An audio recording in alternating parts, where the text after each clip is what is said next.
जय Malhar news चॅनलच्या सर्व प्रेक्षकांना सपना चौधरीचा नमस्कार।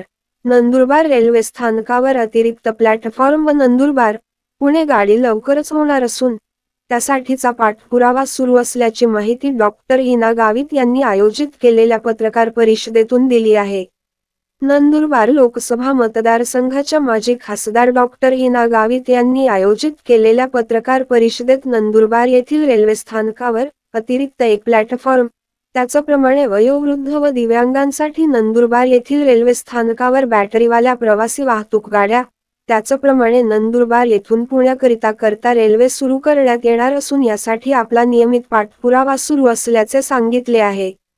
सपना चौधरी, जय मल्हार न्यूज, नंदुरबार। आपण तशी मागणीही केली होती केंद्र सरकारकडे, परंतु आपला खासदार निधी उशिरा आल्यामुळे ते आपल्याला त्या पिरियडमध्ये देता आल्या नाही। कारण आपल्याला माहिती कोविड काळ असताना आमचा खासदार निधी थांबवला होता आणि तो खासदार निधी आमचा वेळेत न आल्यामुळे त्या बॅटरी ऑपरेटेड गाड्या या आमच्या देता आल्या नाही, कारण निवडणुकीची आचारसंहिता डिक्लेअर होऊन गेली आणि त्या पिरियडमुळे आम्ही ते देऊ शकलो नाही। परंतु याच्यातनं जरी शक्य झालं नसलं तरी आम्ही CSR च्या माध्यमातून त्या गाड्या उपलब्ध करून देण्याचा माझा प्रयत्न आहे। त्यासाठी आमचे प्रयत्न सुरू आहे। ट्रेन लवकरात लवकर सुरू व्हावी अशी अनेक वर्षांपासून मागणी आहे।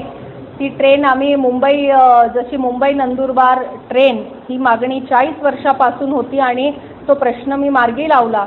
तसं आज जरी मी खासदार नसली तरी नंदुरबारच्या 6 लाख लोकांनी या लोकसभा मतदारसंघातल्या मला मतदान केलेले आहे आणि त्यामुळे त्यांच्या ज्या मागण्या आहेत त्या नक्कीच पूर्ण करण्यासाठी मी पाठपुरावा करीन आणि त्यांचा प्रश्न सोडवण्याचा प्रामाणिक प्रयत्न करीन।